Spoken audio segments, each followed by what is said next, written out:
Money is cool. Aren't you ashamed?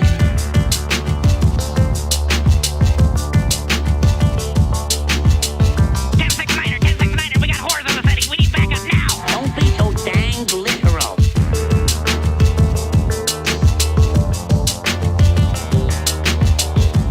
Well, you've got one heck of a nerve. Oh my God! The government is here! Run!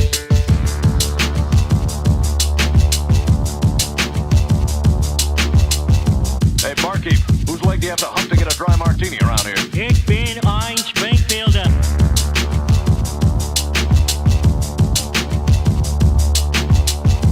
Shut the hell up. I've got the strangest feeling someone's gonna kick his ass.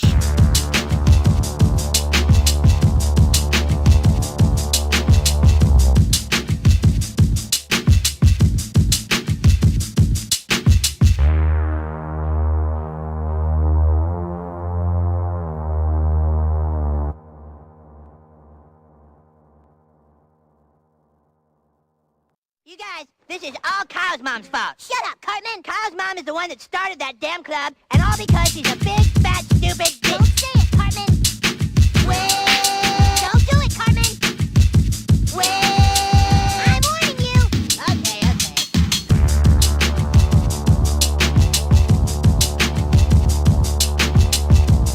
Hello, peasants. Want to kill all human? We're there, dude.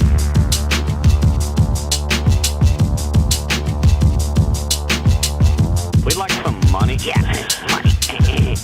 Money is cool. Aren't you ashamed?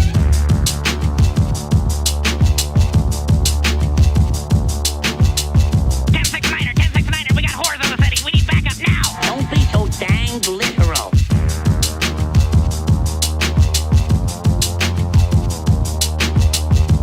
Well, you've got one heck of a nerve. Oh my God! The government is here! Run!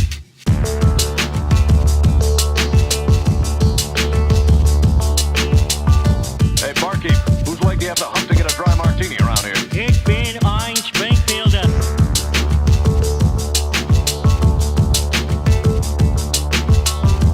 Shut the hell up. I've got the strangest feeling someone's gonna kick his ass.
Hello, peasants. Want to kill all human? We're there, dude.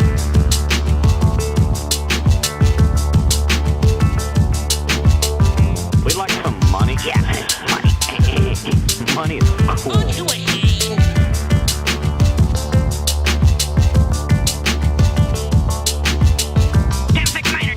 We got whores in the city. We need backup now. Don't be so dang literal.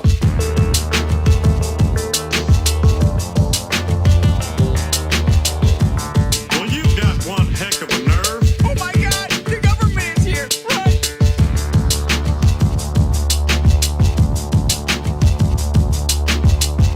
Hey, barkeep, whose leg do you have to hump to get a dry martini around here? Ich bin ein Springfielder.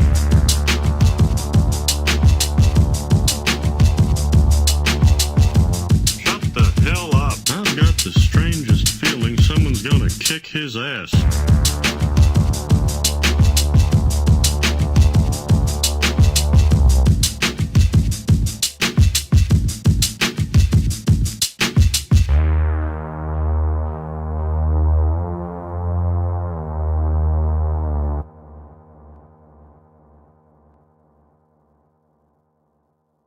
You guys, this is all Kyle's mom's fault. Shut up, Cartman. Kyle's mom is the one that started that damn club, and all because she's a big, fat, stupid bitch. Don't say it, Cartman. Wait. Don't do it, Cartman. Wait. I'm warning you. Okay.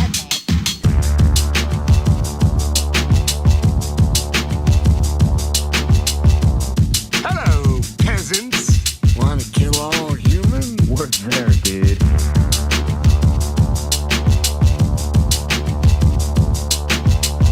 We'd like some money. Yeah, money. Money is cool. Aren't you ashamed?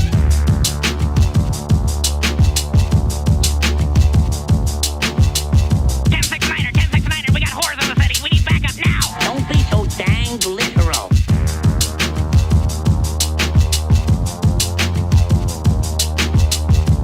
Well, you've got one heck of a nerve. Oh my god, the government is here! Run!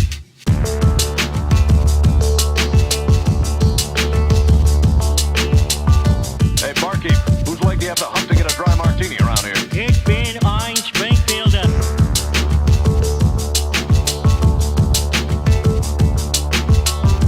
Shut the hell up. I've got the strangest feeling someone's gonna kick his ass.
Hello, peasants. Wanna kill all humans? Work there, dude.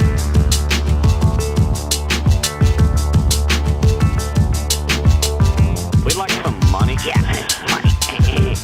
Money is cool. Aren't you ashamed?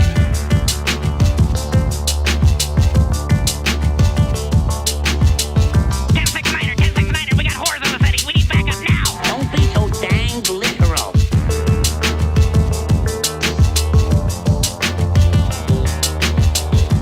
Well, you've got one heck of a nerve. All right, everybody, we're here live on Toonular.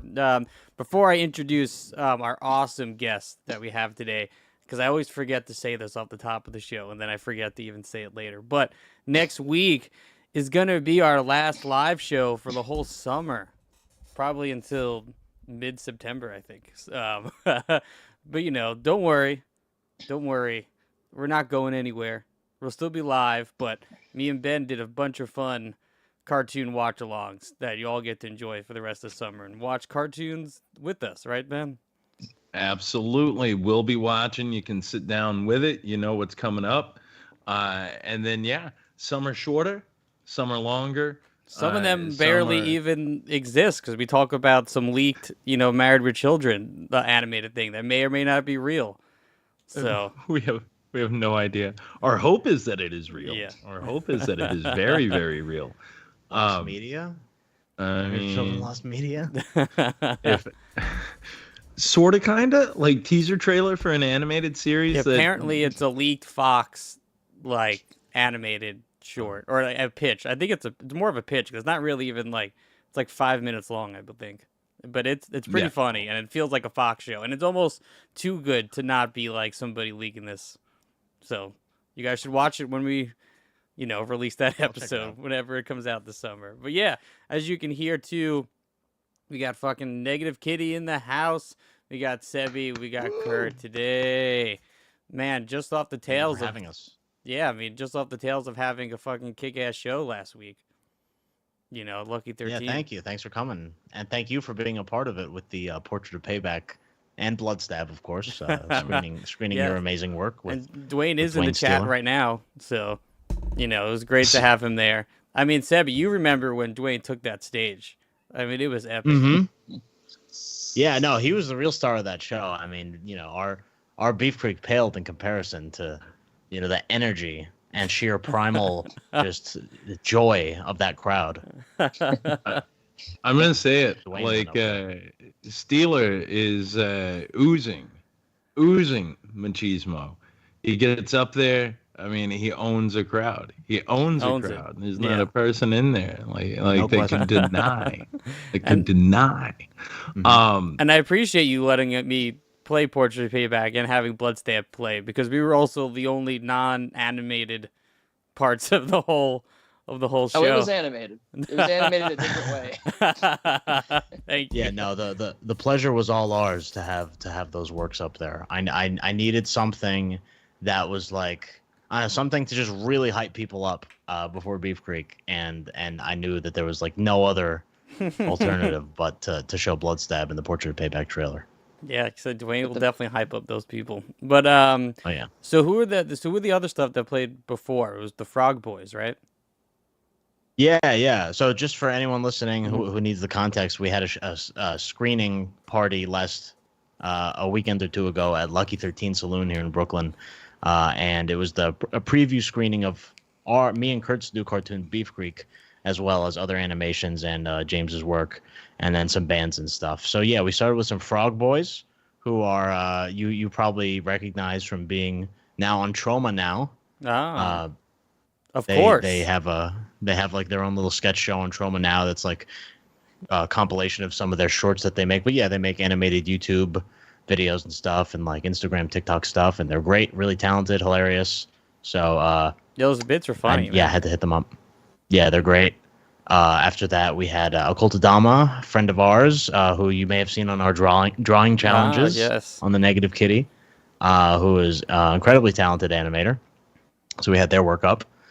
We had Snakes O'Sullivan, who is someone who had reached out to us for working with us on the animation front. And I hadn't gotten to work with him yet, but I was putting together the roster for the show, and I remembered how hilarious his work was.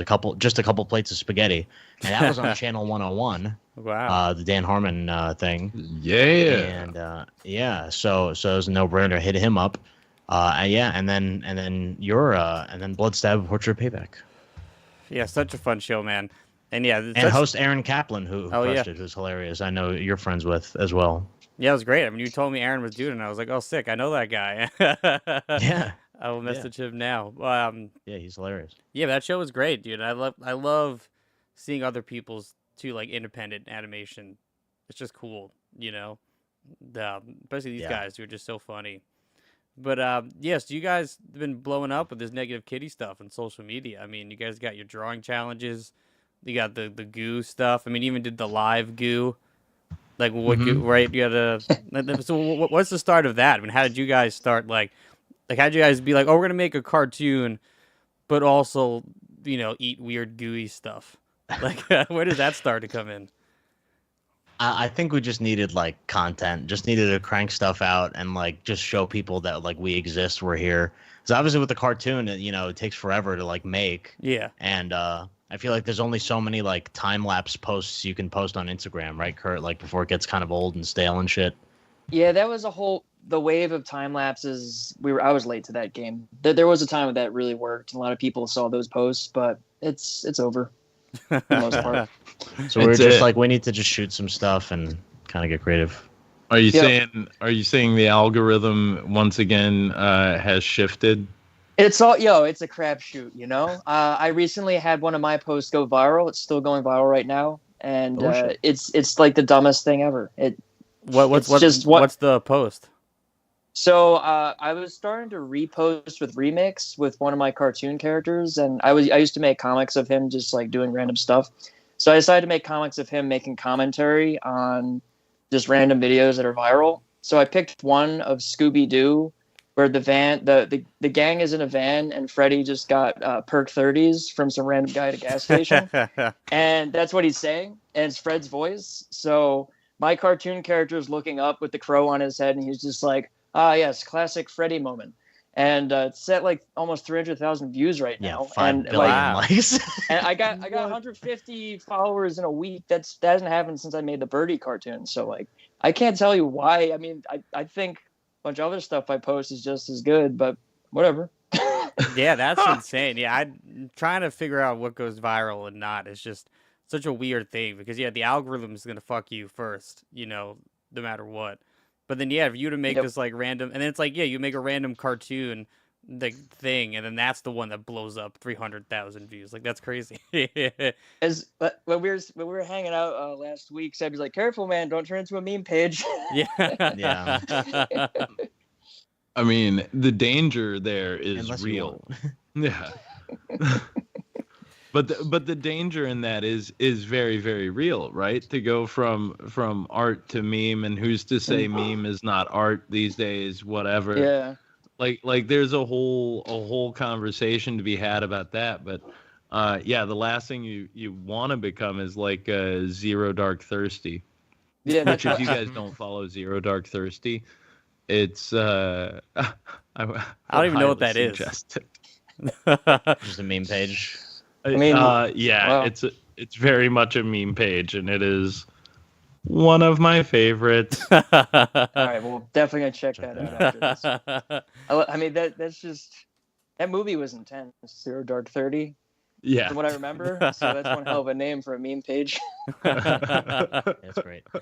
Yeah, I mean, that's like, I don't know how you guys do it, man. But like, we have our Instagram page for all this stuff, but like, it's so hard to keep up with it, and for you guys to keep putting out these like little reels and shorts constantly, I mean, I don't know, my brain explodes thinking about it. I mean, how do you guys do it every week or every month or whatever? Honestly, we haven't shot anything new in a while. We're really overdue for some new stuff, some new drawing challenges, some new goo, and like some other stuff. I'm trying to come up with new formats, but yeah, I mean, like what it was is like we just it's actually like pretty simple. Like we just like get someone to do like for the drawing challenges, we just grab someone and we do like an hour's worth of drawing challenges, which is usually like 8 or 9.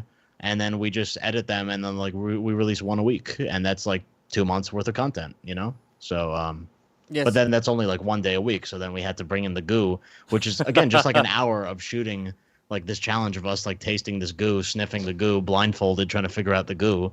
But like that 1 hour of doing that cut up into like, I don't know, like 12 different videos that we would release like weekly. So that's another like 2 or 3 months worth of content. And we definitely need to get back on that. I haven't been up to hang out with Kurt in like a minute.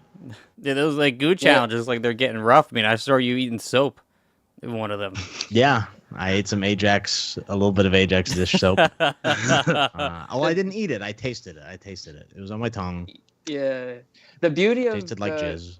The beauty of the goo challenge is that it's different from the drawing challenge, because the drawing challenges are isolated and the goo is serial. It's like, okay, what happens next? What happens next? And then we get the grand finale, who loses? So it's like, it keeps you on the edge of your seat. We actually picked up a lot of momentum when we were posting those. So if you guys didn't know, the editor of those was our good pal, John Bergio. Oh, yes, former roommate Bergio. Who we love and we miss. And that was like a process with him, like really nailed the form. The goo, like, we did like a kind of spooky angle with it, like almost like a kind of meme, like Eric Andre type thing, where it's like, to make it more torturous. But it wasn't originally like that. It was originally more like upbeat and kind of like a game show. And I was like, John, I don't know if this is working. I think we need to make it fucked up and like psychological and like dark. And he was like, yeah, for sure. He just got it. Yeah. So like, and it's way better now. That's the whole thing with goo, man. I'm just gonna be honest. Is like goo is spooky, no matter what. Like it is. It's a terrifying goo is in thing. You? Ectoplasm. Yeah, whose goo is in you? It's always a question. Yeah. It's never a. But it is. It's got a spooky connotation to it. It can be creepier. Goo to me is never a prize. So I think you guys really nailed it. I mean, maybe in one instance it's a prize, but that's who picks the stuff? I mean, do you guys just close your eyes, That's and then Kurt. Yeah, he just runs around the house and because just grabs Kurt a is bunch of the shit. Grandmaster of Sorrows or the ringleader of I'm- torment, depending on. Yeah, I think no, you're mixing it up. You always say ringleader of sorrows. Right. Well, the reason I'm the ringleader of sorrows because I'm extremely picky of an eater. So So he can't compete. But the truth is I'm a coward. So that's why I'm the host. See, now you got to do it though. I mean, Yeah. because then you might puke on camera, and that's even funnier. Yeah, I will. My gag reflex will be triggered if I eat what I pick out for them. I pick stuff for them that I know I would not eat. Nice. And luckily, Kurt has that shining Drew Carey charisma, so he's such a good host. So in the drawing challenges, how do you guys pick the drawing challenges? You guys come up with it on the spot? Yeah, that one's just on the spot. Like whoever is like judging that round has to just come up with it on the spot. You guys saw one of them where someone said something about Adventure Time, and then Kurt was just like, I don't even know. I don't even watch that show. Oh no, don't bring that up again. Hey, I haven't watched Adventure Time either, so. I did, and I've actually recently restarted it because I felt bad about hating on it on our video. I don't hate Adventure Time. And we're gonna probably talk about this on future podcasts. It's a notorious. We haven't talked about it yet, so if we talk about it, you should do a long come on. apology video with the ukulele. I will sing the creator a song about how sorry I am. Yeah, just for that one time you made sort of a semi not nice comment. I gave up on it. I gave it a fair chance, and after 2 seasons, I gave up on it. But so, do you like it now? You said you revisited it, right? So, do you like it more now? Yeah. Funny thing is, I gave up on it again because I just got bored of it. There's just so much other stuff to watch. It's just so low stakes for me. Like I just don't feel. That's why you got to watch the story episodes. Because like me, I never watched all of it. But what I did recently was like I got a list of all the episodes that matter for like the big story of the series, and I'm like just watching those. Because like, there's funny moments in those, but like if you want stakes and like because there's like a really like poignant like profound story that like actually weaves through the entire show. Stevie, I didn't know you were such an Adventure there's only a couple Time. episodes per season. I didn't know you were such an Adventure Time fan. Well, I'm not. I've seen maybe 20% of the whole series, but like I've seen a handful of those like really kind of emotional like story episodes, and those alone, like if you like see those and you kind of understand what they're going for, it'll probably give you like newfound respect for the series and like, what they're doing. And the thing is, it's not so much that I don't like slice of life or stuff that doesn't have a point, because I do like a lot of shows that don't really have an ongoing plot. I don't know, it's just something about it. Yes, I want to like the show, but I just can't get into it. Yeah, I couldn't do it either. Digging yourself a deeper hole here, Kurt. Well, I'm gonna double down. I did the same thing. I watched a significant portion of it, or well, significant to me, probably 3 or 4 seasons, because it went over 10. time. 10. Yeah, I know it was a lot, and spin-offs. I'm pretty sure too. Well, yeah, they did the Finn Adventure Time thing. Not the lady version of them. BMO? Fiona. Fiona and Cake. Fiona and Cake. There you go. So the whole thing for me is, again, I thought it was a great show. Enjoyed what I saw of it. But the same thing. It's not for me to watch in bulk. I can see how something like that could be very successful, like once or twice a week, if you're like bookending like Mondays and Fridays with a couple of 3 episodes of it, that can keep you engaged. But the second it's all that's on your TV, at a certain point, like anything and everything, if it has a longer lifespan than 3 or 4 seasons, I can't handle it. I get so no Simpsons deep dives for you, man. Dude, again, that's the thing. I watched weekly for forever, for a decade and a half, easily. First 15 seasons, I was there every Sunday night. I've gone back. I've rewatched the first like 2 or 3 seasons. Well, we've done on the DVD. first 5 here on this show. Yeah, and do you know how little of that I actually watched? So the thing is, though, man, is it's like once you get into that, then it becomes have you seen this episode? Well, I can't remember. There's 1 million of them. Yeah, How totally. can I watch them all? Like I don't know. That's how I am with Aqua Teen, especially because like you watch Aqua Teen like never sober, like you're always like high on weed at least, right? Yeah. So it's like I feel like I've seen all of Aqua Teen. I cannot tell you more than 3 episode synopses if I tried. I know the Zach Wild one. I know Shake Turns Black.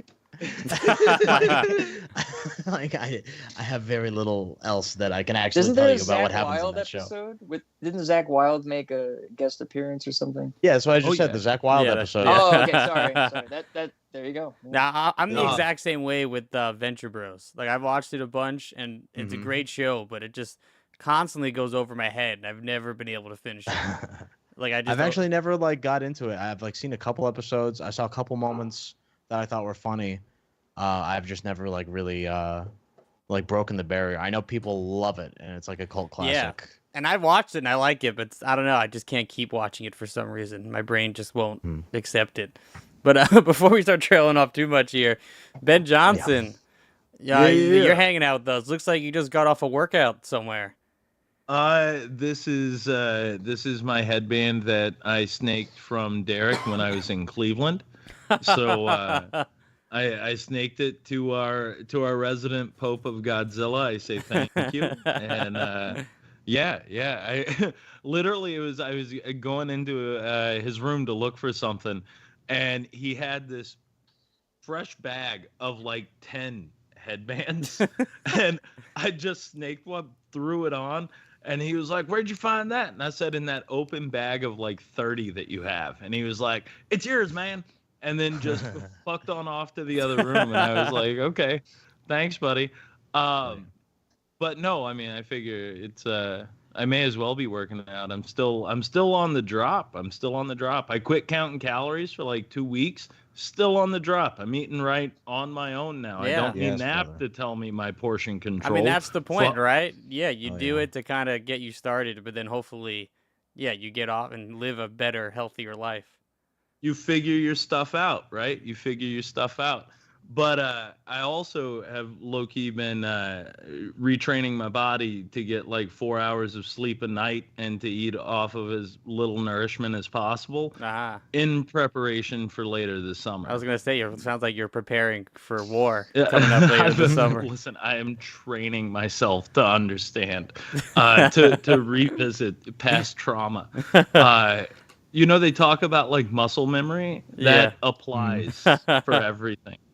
Yeah. But real quick, since we're here at the top, I did get a note this week on our last episode. So from our sponsor, Big Dan, I do have something that I do have to share. Right. Can you reiterate the story a little bit for Sebi and Kurt, who were not here last week? Yeah, absolutely. So long story short, somehow the conversation gets turned on to vomit. And then what causes people to vomit profusely. One of the things in my personal history was a friend of mine, a kid named Nick. Me and Nick, we were at band camp together, and we would go to this college campus, Tennessee Tech University. One night, after a bunch of pizzas, we both had to take horrible and terrible shits.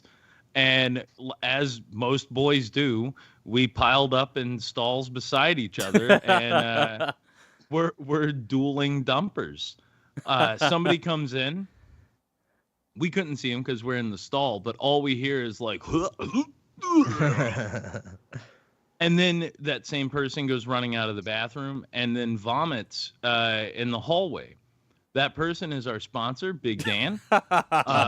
And he did confirm that was indeed him. So and here is the... have you spent all these years not knowing it was Big Dan, just speculating? No, I thought, that's the thing, is like in my head, I was like, somebody puked. I'm pretty sure it was Dan. I just needed to be sure. Like, you know how things fade. Mm-hmm. It could have been Calvert. It could have been somebody else. And, it could have been. But in my heart of hearts, I knew it was Dan. Here's the note that we got. Just confirming. Yes, it was me that puked from Ben and Nick's combo fucking germ warfare shit. It was awful. Probably the worst thing I've ever smelled in my life. They giggled and farted and shit for an insane amount of time. You were giggling.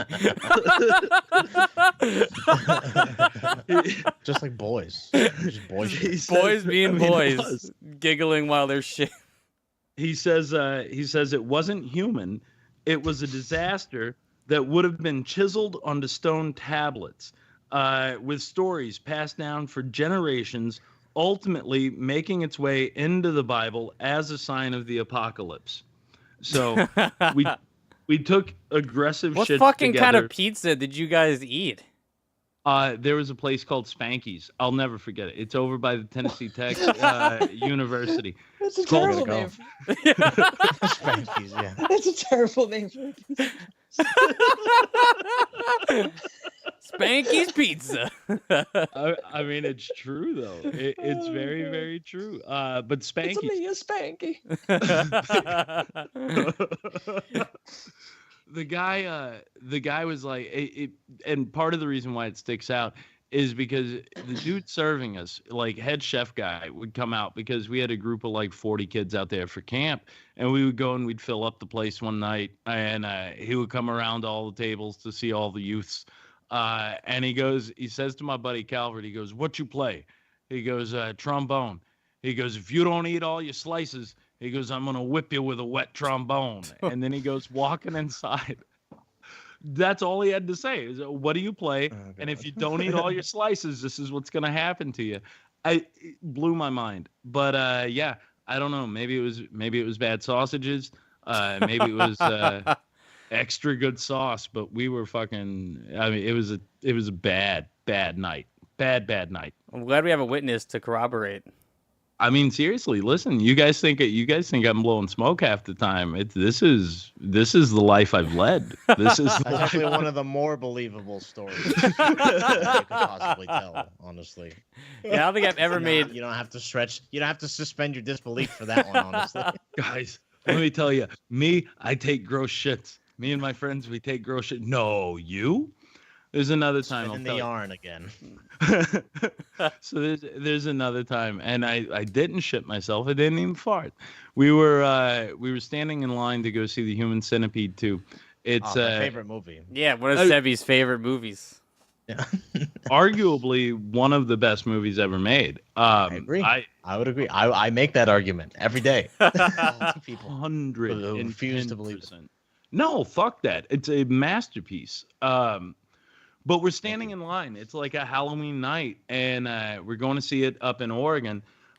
It's me, my wife, and her buddy Isa, and we're standing there in line. And all of a sudden, you smell this like sort of shit waft through the crowd, and we're looking around. I spy in the corner. There's a gentleman who clearly is maybe not on the best of terms with society, homes, anything else. He's down on his luck. And it clearly shat himself, passed out in this sort of half-assed alleyway sticking out there. And it's like you clock it and you're like, okay, well, that's where it's coming from. Cool. Got it. Turn around to look at the people behind me to see if they smell it. Make eye contact with a woman behind me who literally gives me the up and down eyes and then wrinkles her nose and then I look at my wife and I was like, it's not me. I didn't do this. And then I look at her and I'm like, do I look like a guy who would shit his pants online and just stay there? Like, is that what I look like to this woman? Because she clearly thinks that's the man that I am. I would at least leave line. I would at least leave. You would at least walk away. I've been blamed for shits I didn't take, and I think that's what hurts the most. That should be on a t-shirt. Did you stand up for yourself, or you did? No. Oh. I'm not gonna ruin a stranger's thought, because in her mind, like, her story is this fucking gross dude in front of me shit his pants. It wasn't like let her, like a Spartacus situation where you're like, I am the shiticus, and everyone starts standing up, you know. Oh my god. That sounds like a Larry David moment. It's like Curb Your Enthusiasm. It wasn't I didn't poop. You pooped. I didn't poop. It's And you know what? It could have been. But again, I like to let people sort of live their own lives in their own space. And, maybe if she knew my name or it was something bigger than that, then I might say something. I might lean in and be like, it's not me, right? I don't know why you're giving me the stink eye. But I didn't know her. I didn't care. Let her tell her buddies the weirdo in front of her shit his pants. Good point. It's her great story. It's her great story. You gifted her a story. It's the same thing with most other fictions, I think, that people believe, unless it is harmful to them or the people around them. Let them believe their fiction. It's okay. It's okay. We all live in a big I fake. agree. I've always been one to, like, if I kind of clock myself that I'm like the weirdo in someone else's story, but they're like a complete stranger that I'll never see again. It's just like, fuck it, It's good. That's fine. Yeah. That's fine. Yeah. If it hurts no one, it hurts no one. Life is good. The other day I'm walking down the street with my girl Lindsay, and I'm like, my nipples were cold. This was maybe like a month ago when it was a little cooler. So like my nipples were cold. I'm like just touching my nipples a little bit. I'm like, damn, it's pretty cold out here. And I see like this couple comes around the corner, and this girl clearly like we make eye contact as she's looking at me like touching my nipples. I'm like, oop. I'm not gonna like try to defend it. I'm not gonna say anything. Just be like, listen, you saw me touching my nipples. It's exactly what it looks like. Let's move on. No talking your way out of that one. Yeah. We're both just moving. We're both just moving at this point. We're just two people touching nipples as we walk down the street. Life is good. Yeah, that reminds me of when we were doing Portrait of Payback. We would walk from my place to your place, Sebby, which if anyone doesn't know, it's about like 20 minutes from us. And Joe, our good friend Joe Duff, friend of the show, we were walking. He sees a lady walking this dog. And he just goes to the dog, and he's like, "Oh, hey, lady," and like, "Hey, little lady," whatever he said to the dog. And this girl like turned around, gave him the most disgusting look, and just kept walking away. And he was like, "I think she thought I was talking about her." It's the best. This is another thing I desperately like enjoy in life. Is when you accidentally like misgender somebody's pet and they get very up in arms, right? Like very, very up in arms. I've done it before. You say to a dog, you think it's a girl. I don't check every dog's package to make sure. No. It's not a thing. You're not gonna give it the old. I don't do that. But like you misgender somebody's dog and they get so adamant. It's not her, it's him. It's not he, it's she.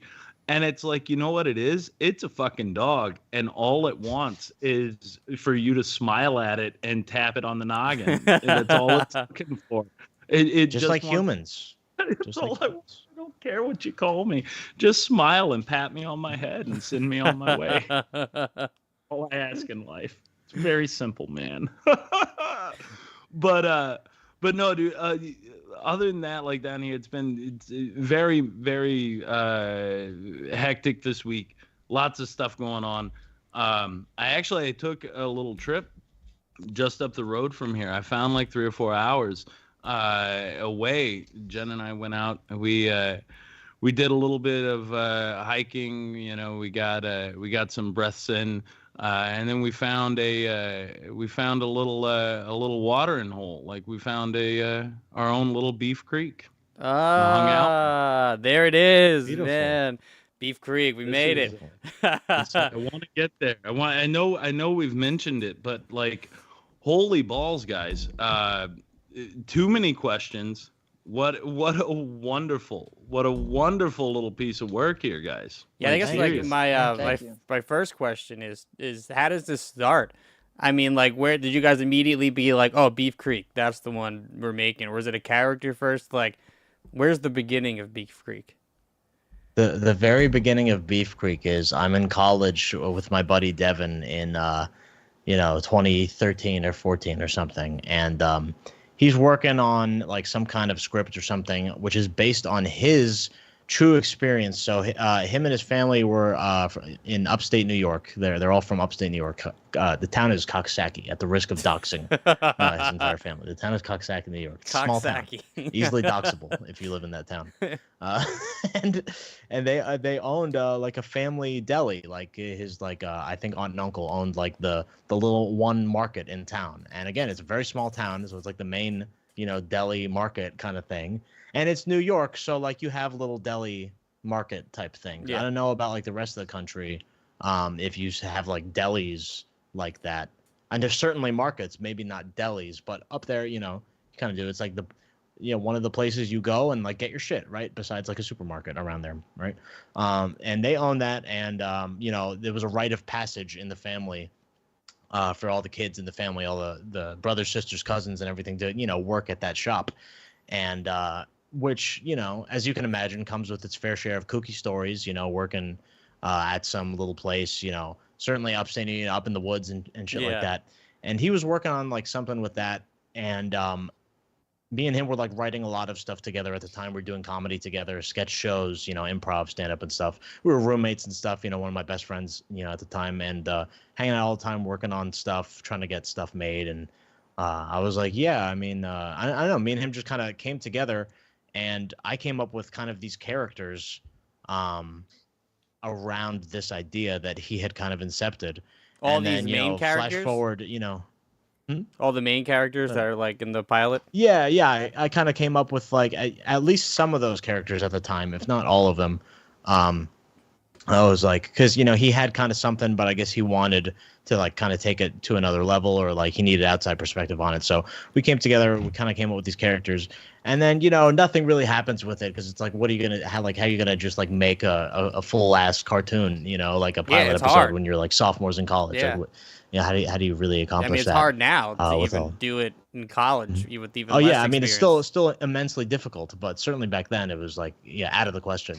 So it's like it goes on the back burner for the next several years. It's like every now and then there's like some contest, some script contest, or like some pitch opportunity or something like that, where it's like, oh, okay, let's get together. And at some point I met Kurt, probably around like a couple of years after that, and we added that, Kurt being an animator, and us, actually having some capabilities at that point to do some animated stuff. It was like on our docket of things that we could make at some point or start kind of working on. And like, me and Kurt have like maybe like 5 cartoons total, if not more, that like we're ready to like pitch to people and just like start doing stuff with. We've got some characters, we got some scripts, and they're all just like these little ideas on the back burner.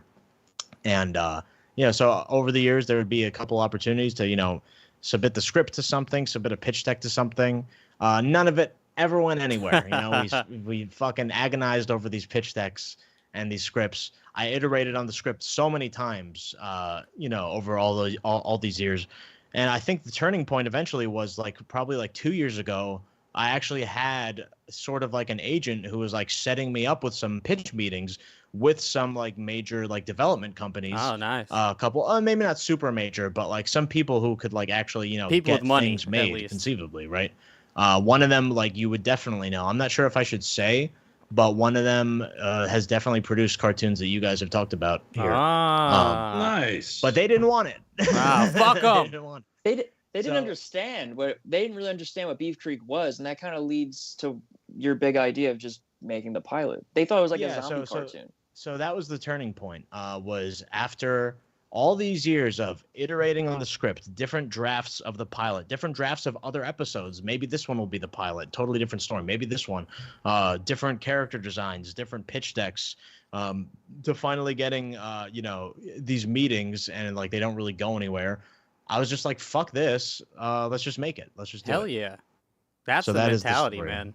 Because it's also like way easier now to pitch a thing when they can watch the pilot that you've made. Yeah, they just watch it now. Yeah. Instead of like be like, well, here's our characters, and like this one is like the cool one, and like there's her interests, and this one's the scary one, and this is where it takes place, and like here, you read my script. It's like, no, just watch it. Like that stuff only works if you're like Dan Harmon, like nobody else wants like to sit for there the and little listen guy to that. who like doesn't have like produced work like that, or like even like for guys like us here who have like, we have work under our belt that's like people have seen, all of you guys are incredibly accomplished, and should feel like, really proud of like the things you've done.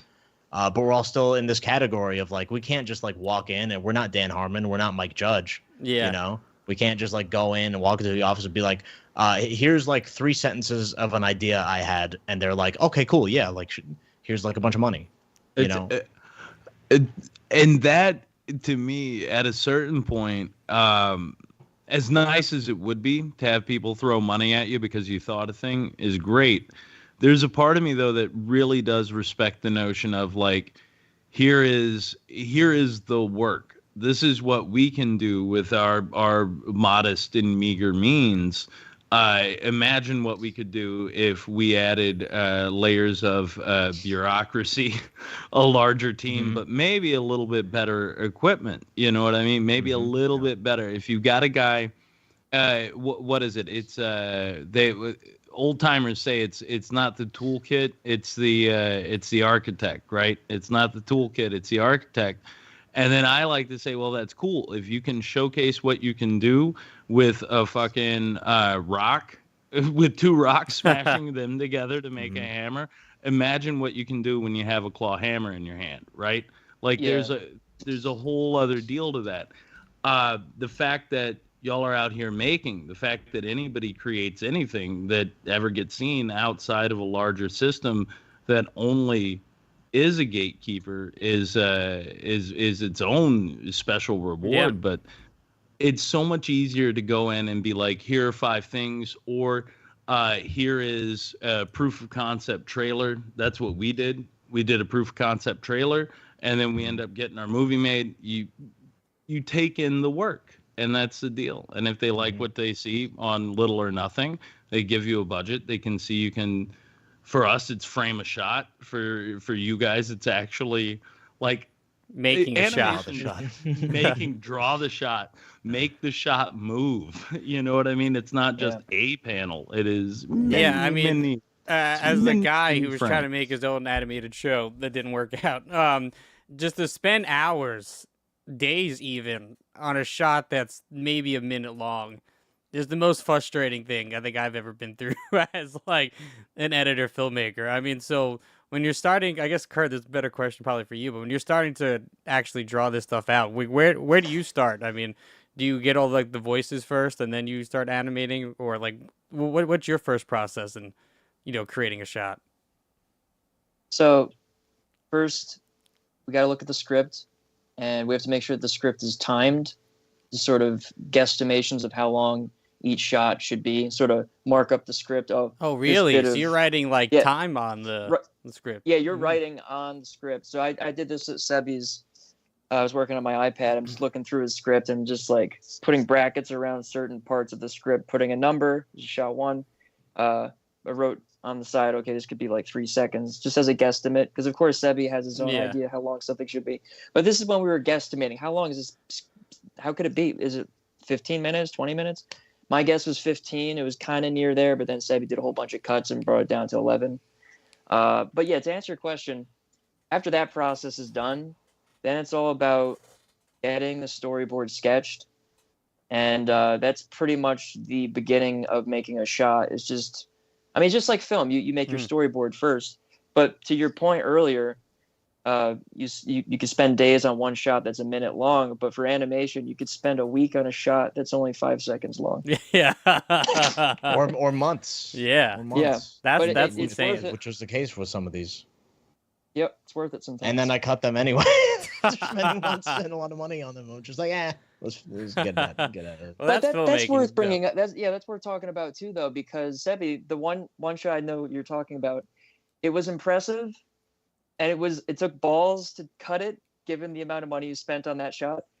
But it was a good idea because it is a comedy before action. And it's a narrative before a visual work, I think, is more apt, And it's important the story's got to flow. It's got to flow, and it's important to fit that perfect time, because if we are going to pitch this again, it should fit nicely in a time slot. Yeah, and 11 minutes is perfect. Yeah, like Kurt Yeah. said, I mean, the original amount of animation an episode we had was 15 whole minutes. But that's not bad time And, either. I mean, I've seen a lot of shows that are 15. Yeah, I mean, it's not bad, but like from the perspective of like getting into festivals, which was like for me a big part of this was like, well, we can't just make a thing and then that's gonna improve our chances in a pitch meeting. We also need some marketplace validation, which is a popular term for it. So it's like some laurels, right? Some festival success, other people watching it who aren't just like our friends, right? And for festivals, I know you guys probably know that, festivals have limited time in their slots of like what they can show. So festivals love things that are a little shorter. They love when things aren't 15 or 20 or 25. Yeah, I think that's how they love when something's like a nice 10. Yeah, I think that's why like Meet Is Murder got around so much, because it was only 4 minutes, right, and it just slid into everything it can just slide in next to. Yeah, exactly. And it's like, and also at the same time, like Adult Swim TV shows in that for just like ours, like we were going for that Adult Swim kind of like quarter-hour format, which is 15 minutes, but it's really shorter than that because there's a few minutes of commercials. All those shows tend to be like basically like 11. Yeah, I was maybe just give a few seconds, I've been take a few watching, seconds. Smiling Friends, and each episode is literally only 11 minutes long. Exactly. That's it. Exactly. That's the format. So, but I mean, also beyond that was the fact that beyond wanting to get into festivals and beyond wanting to emulate the Adult Swim shit was that I had this 15-minute, thing that I was like, you know what? This isn't like that good right now. There's a lot of shit in here that we can just cut and just make it a smoother experience and just like reduce the resistance that, of someone wanting to watch this whole thing and enjoying it. Just like there's a joke here that's like kind of funny, but it's like not mind blowing. Let's get rid of it. Like there's this little shot here we don't really need. Let's get rid of it. Things like that. I mean, it was hard to make those cuts, and I spent a long time. I mean, we've wrapped production in like, March, and I just finished like cutting it like a week before we screened. So like, beginning of June.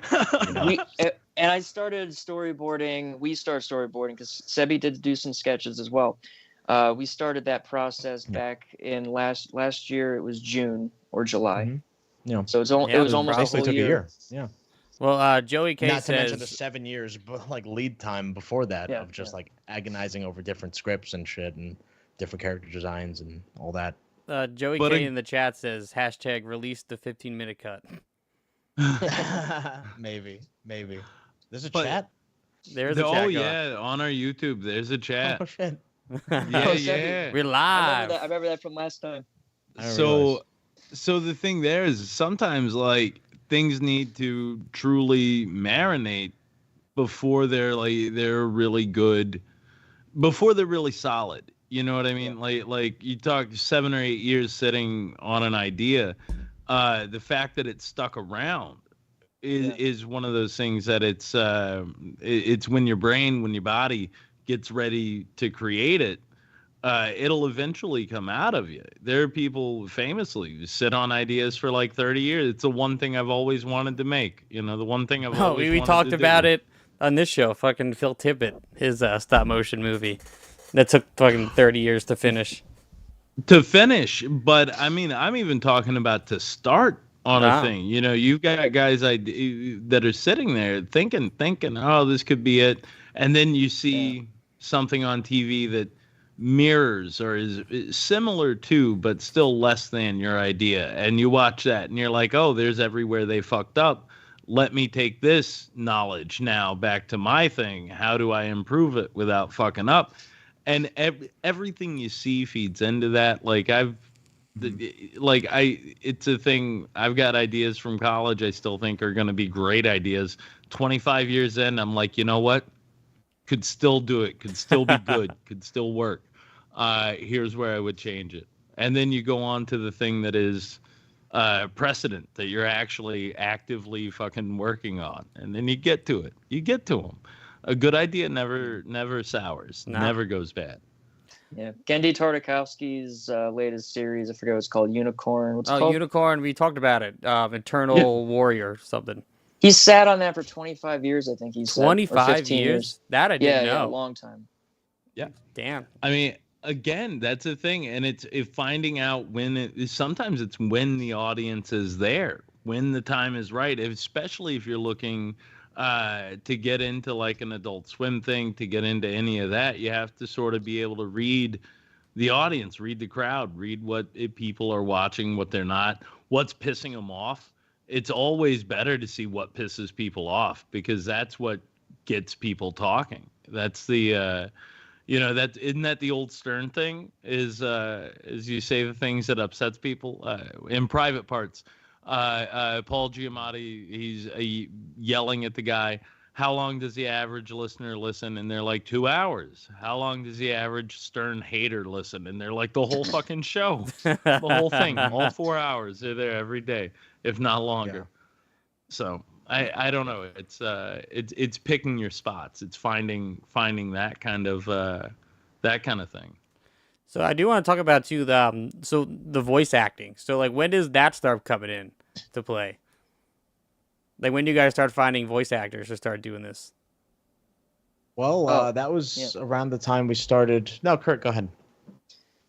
Well, are you asking about like in terms of timing typically, or the way we do? Well, I mean, like typically, right? You do voice, you do the voice first, right? Yeah, as soon as possible. Like as soon as you got your script and you're happy with it, you should start recording. So what about you guys? When did you guys start it? Simultaneously while we were animating it. It was drawn out. I mean, it's hard because it's like we're not hiring people. A lot of the voice actors are our friends, so I mean, you can't demand people to like show up and record, right, Sebby? Yeah, I mean, well, I think it was more so the case that like I was having trouble finding like the right voice actors, which is why I ended up voicing 2 of the characters myself. Yeah. It's like I just, obviously like Kelly was a no-brainer, right? Our friend Kelly Polk, surely a friend of the show. Pod. Yeah, friend of the show. And my buddy JP from college, I knew he would do a great job as Ralphie, and he's just a pleasure to work with. And then I was looking for like a grizzled Latino male voice, and I was looking for like a Southern woman type voice, doesn't take no shit, And I was just looking. I was looking at Fiverr. I was like trying to find people, and I obviously we only had so much of a budget. For any of that, like we did hire the one voice actor we actually like hired was the voice of Salma Hayek, the villain of this episode, and she did a fucking amazing job. Yeah, she's great. But yeah, I only had so much like money to actually spend on like the voice acting, so I was like, well, let me just do these myself, I guess. But that did put a little bit of a delay in like getting the radio play of the show together. Yeah, and but we managed. As a sound man myself, I mean, what was the process of recording it? I'm assuming all of this was recorded separately. Yeah, pretty much. I mean, me and my buddy Fayer, who's like a audio engineer kind of sound guy, we basically did it. He came over here and we recorded Kelly like in that little nook in my basement down here, with like basically no soundproofing. We just kind of did it and it sounded good. JP did it all remotely. He was living in Nebraska at the time. He's in like San Diego now, I think, or San Francisco. I can't remember. But he just did it remotely at his place with his friend. And like actually the first round of it sucked. Because like his friend, his like audio friend, like I don't want to say it's his fault entirely, but like basically like there was like crackling and like clipping and shit, like the whole thing. So he actually had to go and redo it. When I was doing my animated thing, we recorded all those, obviously all of them separately, and some of it I was able to do it where I was able to meet up with people and record stuff, but a lot of it also was remote, and that was the hardest thing, man. I had people do it like 4 or 5 times because whatever they were using to record just sucks, and we had to like figure out a way to make it better. That was a huge concern for me. There's like discrepancy between microphones and between sound quality, different rooms people are recording in. So thankfully JP was like the only like remote person recording, and he managed to do a pretty good job. Like I remember like I sent him money to buy him like an AT2020 like Audio Technica, like a $50 mic, and like he like put up like blankets around his like laptop and shit. That's the key, man. Anyone out there really to do voiceover or ADR, whatever, and you got a loud room, just fucking talk under a blanket. It works. We did it for Cuck Island. I've done it a bunch. It works. Didn't Phil from Animals? Didn't he tell us the same thing? Like in some of the first, first stuff they were doing it under blankets. Well, if I remember, he said they like filled a room with blankets. That because they had just an apartment and they just covered their room in blankets and recorded in their room. They killed the bedrooms to turn the bedrooms into studio, and I think they were both like sleeping in the living room, is what he was, if I remember correctly. Which is also a great idea if you're working with your buddy and you both can come to that agreement. Run a piece of tape right down the living room. They get their half, you get your half. The other rooms are office space, man. That's how you do it. Yeah, luckily you guys didn't have to do that. If you could afford it, a condenser mic and a loop gate would be, and not a loop gate, a sound gate would definitely be a good option. right. But that's expensive. Yeah. You get a blankets your mother gave you when you were born. Your just sound put those is up. the sound is great. Yeah, though. literally. The AT2020 from Audio Technica is like the cheapest, low grade condenser mic on the market right now, and like that a lot of people use it, and that with some blankets did the trick for Ralphie. Honestly, did you guys notice any discrepancies between the voice acting and not at the all. quality of the voices in the Really, show? nothing. I really did not notice. Yeah. No. Fuck yeah. No. And Awesome. and that's another thing too. I'll say this: you guys making it, you're always gonna see the thing. You're always gonna worry about that. The fact that the story goes, and my brain didn't even necessarily look for or hear any of that, because the story was good, because it was funny. It was making me laugh. So it's not like a technical watch, at least for me. I don't go into new stuff for a technical watch. I go into it to see, you were talking, it's narrative first, visual second, auditory third. I mean, that's why I spent so much time cutting the jokes and the scene, so much time agonizing over the sound mix. I spent so much time just by hand, because we had our buddy do a sound mix, and then I just wasn't fully happy with it. I feel like things weren't coming through, so I just took the the dialogue SFX music tracks, load them up into Premiere, and just cutting it up by hand for a couple months. Yeah.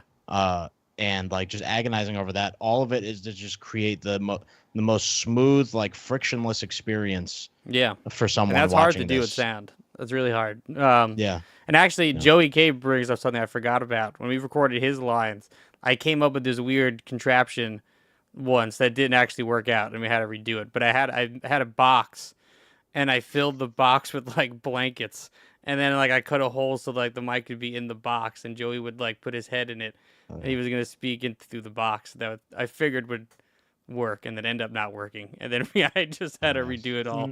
Anyway, so that's wild, because so Frank Zappa, when he went into the studio and he was doing what is it? We're only in it for the money. And then they started what was sort of the Lumpy Gravy, original Lumpy Gravy tapes. At that point in time, that became Civilization. What is it? Civilization Phase 3 afterwards. They built upon that. They cut 2 holes in the bottom of a hollowed out grand piano, and then stuffed a few sound blankets along the body of the piano on the inside. And then they would had a mic in there, and then would have 2 people just pop their heads in and have these conversations with each other throughout. Mm-hmm. And that was the way they captured what they needed to for that. It's weirdly, awesome. It is. It's half of it sounds like what do you call it? Mad scientist engineering, but if you're paying attention to shit like that, it crafts sound. It shaped it in a way that, whatever. Maybe it's been done before, but it definitely stands out. But cut holes in the bottom of a grand piano that they'd hollowed out. I'll never forget that. I love that. When we did Bergio's film, the college movie, we had to record voiceover, low budget. There's anyone out there trying to also record low budget voiceover. I just started setting up these. He had a closet, kind of like a semi-walk-in closet. So I just filled it with blankets, and I used the bar that you would hang your hangers on. I wrapped the blanket around there so it would hang down. And Bergio was just like, "Why are you doing that?" And I was like, "Well, I just moved the blanket and I yelled in the closet, and then it just bounced everywhere. And then I closed it. I yelled again, it didn't bounce, and I was like, That's why I'm doing it. And then it worked. It worked out fucking perfect, actually, somehow. Hell yeah. But also shout out Joey in the chat real quick. Thanks for coming to the show. Sorry I didn't get to talk to you more. I was like trying to talk to like so many people. Yeah, thank you for coming to the show. Superstar. And thank you for being in the chat right now, Joey. Much love. So you got Joey. you got the famous old man too in this. You know, Lloyd Kaufman. Lloyd's in Beef Creek. What was that like recording with him for a day? I mean, it was cool. I just brought our buddy Andrew, the sound guy I mentioned earlier, who was working on this with me, recording and doing the sound mix. We just went up to Troma, hung out for a little bit. I didn't take more than like 20 minutes. Wow. Just to like bust out a few lines. There were a couple lines of Lloyd's that like didn't get used because like I wanted to do kind of like a flashback scene that like kind of shows Horace's past transgressions with the trash woman Salma Hayek and Sandra getting mad, and it would have been like them in the 70s and they all had afros and shit like that, and Lloyd is like, wait, don't kill her, we gotta save the money for the municipal trash fees or whatever, you know. But we just didn't get to like animate that whole scene. But yeah, it was great. That sounds funny. Yeah, because and that's the thing too. Doing just straight sound with Lloyd is one of the great pleasures in life, because like he very much is adamant about what's on the page, but then he also will still take liberties. When we did his straight up voiceover in the movie, it was one of those deals where it's like, Lloyd, I'm going to hand you the page. Please, read it a couple of times, give it a little sauce. That's it. And this is just audio, so we have everything that we need. When we get the video, have a little fun with it, because these parts of the phone call need to be the way they are. And fucking let me tell you something. Stuck to the page, was very happy. But the second you turned the camera on, it was like, where did those words go? Where did they go, boss? But one of the few great joys is because that's the other thing with a guy who knows what he's been doing for like 50 years. Like he knows when to really turn on, and he knows what you're looking for. If you just tell him, I need this exactly, okie doke, and then he goes right into it. And I love have respect when like he's a part of someone else's creative thing that they're the architect of. He has like immense respect. Yeah. And I have immense respect for him because of that. Like he's so, and you never want to outshine the master, obviously. You never want to, I mean, you got to have like reverence for like a man of his caliber and working with him, but he like gives that right back to you. And that's awesome.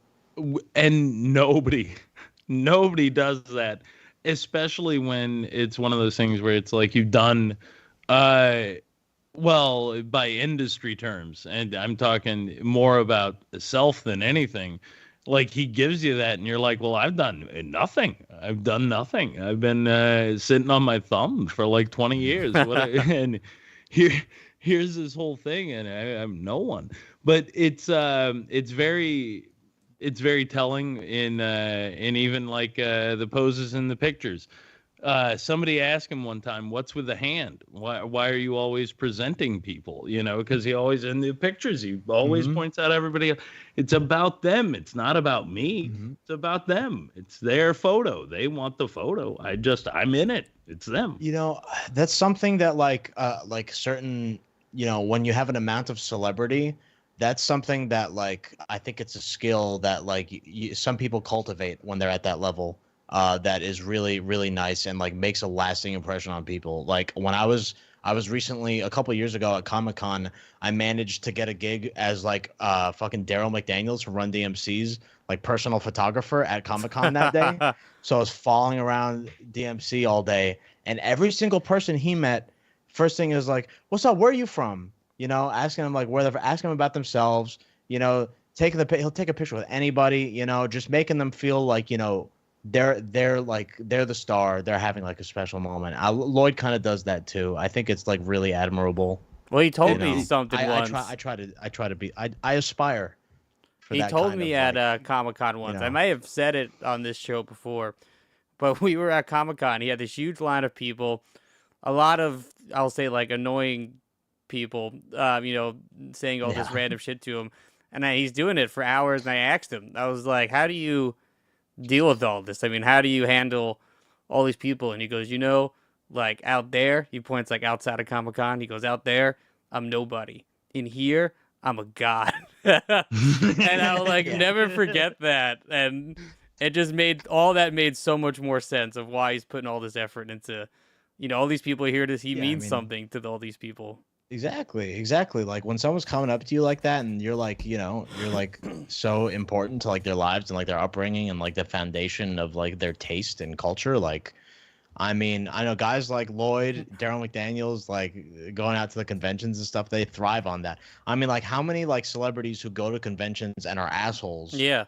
That's why I don't meet make celebrities it to like at that legendary conventions. status. So they'll charge like hundreds We and don't hear about hundreds them. of dollars for like maybe a 5-second photo. And then you got to pay extra for a signed photo, and then you got to go fuck off after. Or some of them have now, like, they put the fucking plastic, between them and the person, which I've seen that a for bunch. COVID shit. Yeah, you got a picture of Chris Pratt's on the other side, like, yeah.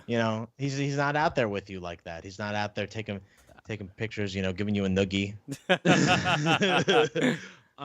Letting you choke him in public while he mugs wildly for your thing. The other one that's really good about that, and I love it because massive Harmontown guy, love Community, Rick and Morty, all of that stuff. Channel 101 shit, Jaws 4, Rob Schraub and Dan Harmon's Jaws 4 is one of the greatest things I've ever seen. But I like that whole Harmontown crew operates from that same space. I had a night off in California one night, and I went to the drawing room on the off chance that I was like, well, I know this is where Dan drinks, I know it's where Dino drinks, and I know it's where Jeff drinks. I might luck out. It was karaoke night, and it was Jeff that came in.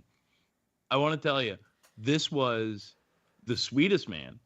There with one hell of a looker on his arms, you know what I mean? And I was like, this is my opportunity. I can't go to the show. I'm working that night. I can't go to the show. I'm there for a gig. I was like, it's my one opportunity. I'll go up and say hey to Jeff. I'll just shake a hand, say thank you, and then fuck off. Next thing I know, it ends up being a couple of shots. He sings some Waylon Jennings. I got the greatest. I mean, I've hugged a lot of people. I hug people. It's a thing I do. I got the warmest, longest, just most heartfelt, sink into you hug that I've ever felt. From it was very, very magical. And both hands on the shoulder, and he goes, I just want to thank you. You've been listening to that light. Just thank you. You're why we do this. You're why we're here. This is what it is.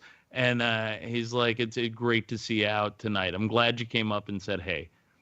Happy I came. Wow, that's awesome. Happy I came. And the thing is it's not. You can read in some people where it's like a fucking a rote sort of whatever.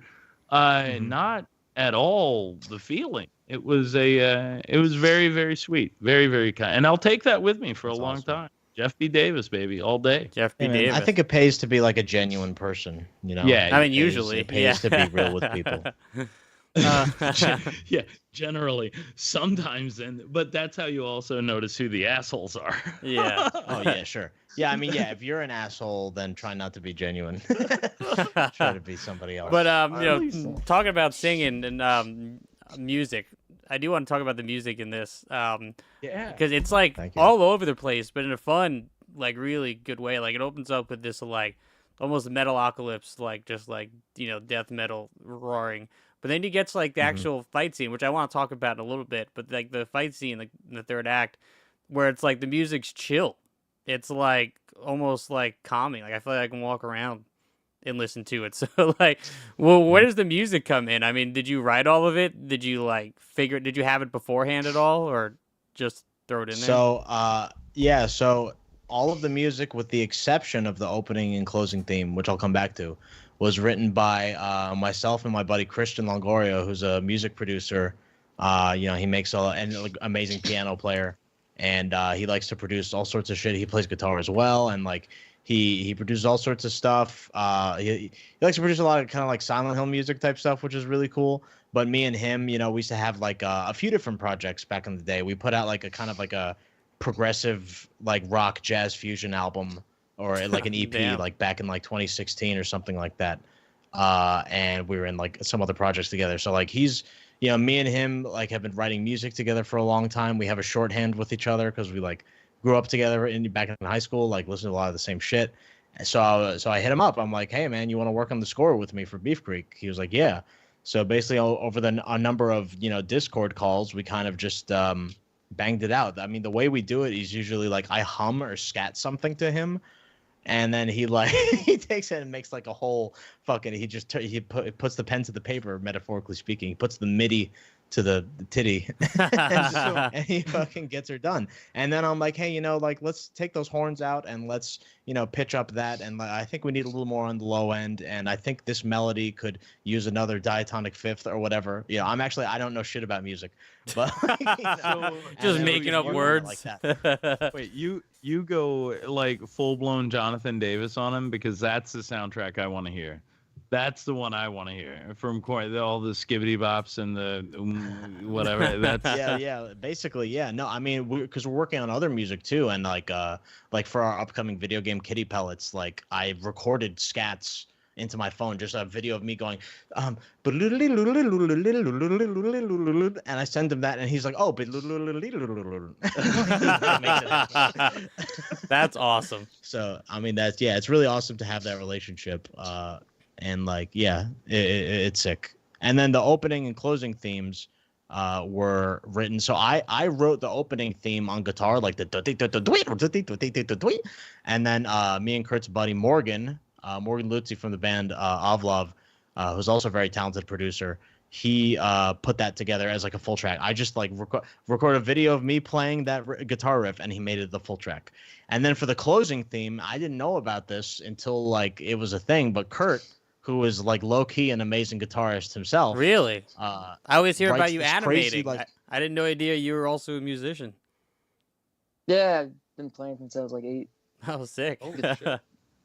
Oh, shit. Yeah, so Kurt writes this crazy like technical death metal shit, like these riffs. I guess some of them were in your vault too, though. Like you pieced them together. Like, I actually don't know. Did you write the whole thing on vault stuff, or did you take a couple vault riffs and then piece it together with other shit? Like, I don't even know.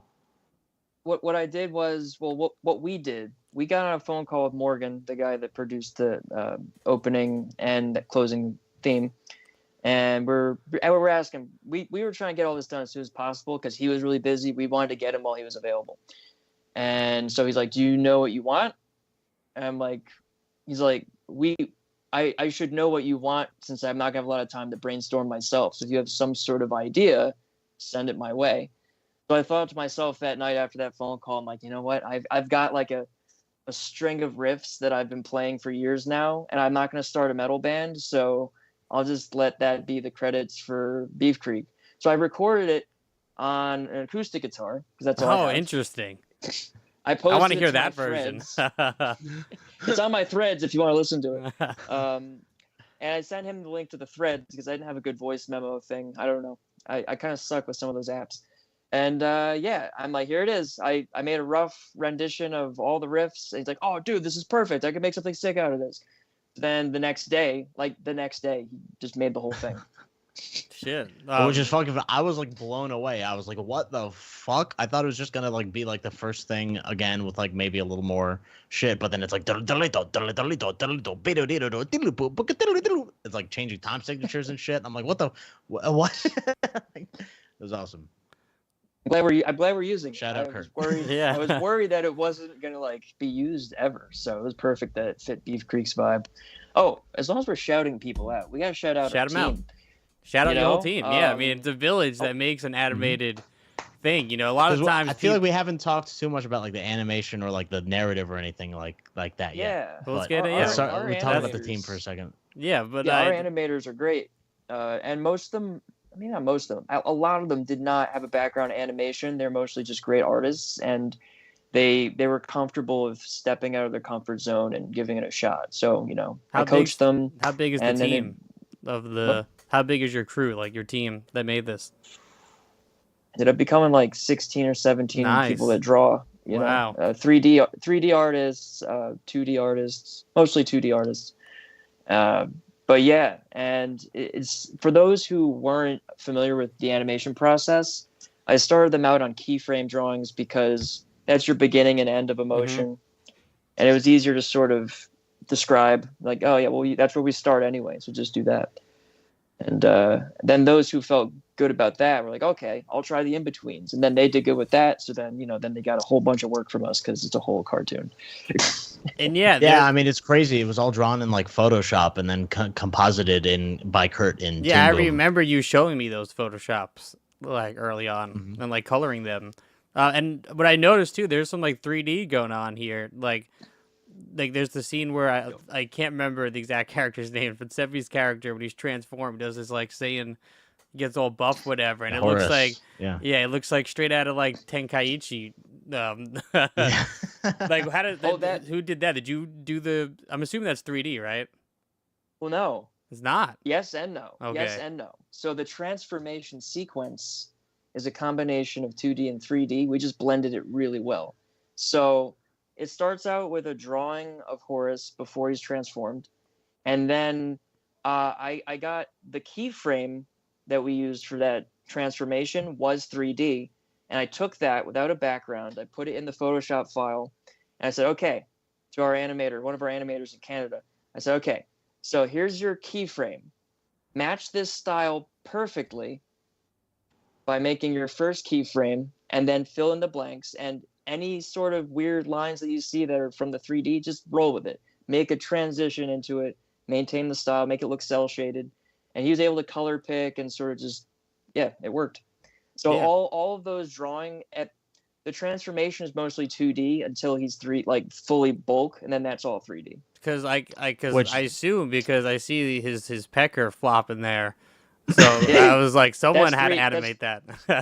So 3D animation by our buddy James Barber, who is an incredible like CGI 3D like Blender generalist, and he just like really knocked out of the park on like all the CGI stuff in this. And yeah, as far as the pecker, I like I had to go back and forth with him a little bit about getting the pecker just right because notes. Obviously I needed the flopping dick to be super small in this TV show, and he I think like he started off as enough, like a and I was giant. That's not small enough, and I was like, it's not moving enough. Like it needs to. I was kind of hoping you'd start off with like a huge pecker first, and you're like, nah, it's got to be like at least half that size, and then you just go back and forth. I think the problem was that it was short, but it was very stiff. So I was like, well, no, this is obscene. If he has an erection, that's completely obscene. I can't show that. And I don't want it to look like he has like a tiny erection. I want it to have like a small, floppy, flaccid, penis. But like, that's more innocent. You don't want to show a guy with a bone. Why would he have a boner right there? He's afraid for his life. True. He's not that kind of. That's when shrinkage happens for sure. But James's handle on Instagram is Devastate Visuals. He makes a lot of cool 3D stuff on there. A lot of which is from what's it called? Adventure Time. We were just talking about that earlier. So yeah, he loves Adventure Time. That's sick. Yeah, because I mean, I'm watching stuff. it, and like I said, like, and as funny as this sounds coming out of my mouth, like the way the pecker like just kind of flops, like it has like this kind of natural, just I don't know, the motion of it, just like it's funny. Like that's like little detail that someone's got to put in to give it that nice, kind of dangly floppy. So that's the thing. What sort of source material did you hand in? Were you were you saying no? This flop is what we're looking for. We want more of a flippity flap than a boing. No, I just sent the videos of myself on Snapchat. That's what I figured. I just hopped around in front of a mirror. I was like, this is what it needs to be. You're just like gyrating. Like I need more of this. Oh shit! I got blow my nose. You just made me laugh. Real quick, I need to shout out all the other animators. Yeah, real quick. shout them out. Name them one by one because it's Do such it. a You phenomenal team we had here. Because people don't do that very and- often. Hmm? I said people just don't shout out all the animators very often. People only talk about like 2 or 3 people who work on a show, but it's a village. Yeah, absolutely. I'm just gonna run down it real quick. Total MVP probably would be Kirsten, right? Kurt, is Kirsten like the MVP animator besides yourself? We're playing favorites. No, I mean, well, one favorite at least. And she came to the show, so like, come on. Yeah, for that reason, she's the MVP. Yeah. She was like one of 2 animators who came to the party. I think MVP could also be classified as someone that did, like, tangibly the most work. And for a while, I think Ryan is up there too. Yeah, Kirsten and Ryan for sure. But I mean, Kirsten I've also been working with a lot lately, so like she's the MVP of Negative Kitty for sure. Yeah. Being an amazing animator. Lucy came in. And Lucy, Lucy, oh my really God. helped us out. Like we really needed someone else to help. So that was huge. All right, Kirsten Murphy, Ryan Ames, Roxanne Richards, Jad Zenadine, Jordan Beecham, J.R. Valentine, Lucy Bain, Tiara Trent, Chad Wallace, Isaac Richardson III, and Christy Chan. Yeah. Christy also came through. We really needed her help. She did good. Yeah, Christy came through in like the end when Kurt turned it over to me for post production back in like February, and I was like, okay, I still have some things I want to animate that Kurt doesn't want to animate because he's done because he spent like a whole year already. So I need to get someone else to step in. So Christy Chan came in and helped out a lot. Yeah, shout out to all those people, man. Like, people tend to forget it's like not just one person who's doing all this, when they think about when it comes down to cartoons. So, yeah, all those people busting ass, fucking making all these shots. I mean, Kurt, what was for you like the hardest shot to animate in all this? Hardest shot was the one that we got rid of, the wall run. I did a rough animation for Kirsten, for the wall run on the what's it called, the 18-wheeler truck. Yeah, it's a deleted scene when they're running on the highway, and Lily's talking about like her diatribe about like Hollywood being problematic. There was a deleted scene where she's like in the middle of it and she's like, oh wait, sorry, hold on one second, and like a fucking 36-wheeler truck comes and she does an entire like fucking wall run like ninja style on it, and then lands. Awesome. And then she's like, okay, so anyway, Hollywood is really problematic, blah blah blah. I just cut it because I was like, well, the first version was like 2 seconds long, and I was like, that's not enough. It doesn't really look like much of anything. So then I got like more animation. I brought Christy in, I brought our 3D animator James back in, and paid like way more money to both of them to like make it like an 8-second fucking long wall run because I wanted to be like a Family Guy cutaway where it's like just like 8 seconds, like, and like the joke is that it's really long. Yeah. And then I got back to it and I was like, you know what? Like there's already another long joke like at the end of this scene, and I don't want to have like one long joke and then another long joke, and ultimately the other long joke is better. So this needs to go, unfortunately. No, it did come out really good. Though, so yeah, the finish is amazing, but I want to see it. I want to see it at some point. It's in like the trailer. It's in like the teaser we posted on Instagram, like the shot of her like running on like a truck that's in there for a second. Like that's the beginning of it. So you can kind of see it if you. And we talked about floppy peckers, but you also got some bouncing boobies too, going on in that running scene. Oh yeah, that's true. Yeah. We got Jad. Jad did the in betweens for those. I was coaching him on that. And I forget who keyframed those. I think that was Kirsten. Kirsten might have done the keyframes, and Jad did the. But like in-betweens. Just like the pecker, it's such a like small detail. Like you could just make them just move up and down. They'll look like they're running. But adding the extra layer of also just like her boobies kind of flopping, it just adds this more to it. Just going places. I think. Sebi, it was funny when before Sebi saw that show, I was like, "You did implement the physics." I'm like, way ahead of you. I know what you want. Yes. Actually, there's when we cut to the side shot, she doesn't have breast physics. When she like flips over the truck, her tits are just like on like as a single frame, like with the rest of her body. Yeah, we never got around to do it on that angle. Well, we get more episodes. You guys can add some more booby physics going on. Hopefully. Yeah, bigger budget. Bigger budget, bigger boobies. Yeah, dude. That's what we spent all the money on. That was Again, that's where you showcase the fact that you can do it But budget only allowed you to do it in one situation. Again, please. Yeah. You know what I mean? Support us. Support our dear friends. We need to see it. I need to see it. I warned Sebi before we started. I'm like, hey, so just so you know, the budget for this would be like $2 or $3 grand a minute. So we'll be really limited here. It's like, all right, but we'll put it where it needs to go. We'll put the budget where it needs to go, and the rest will be comedy.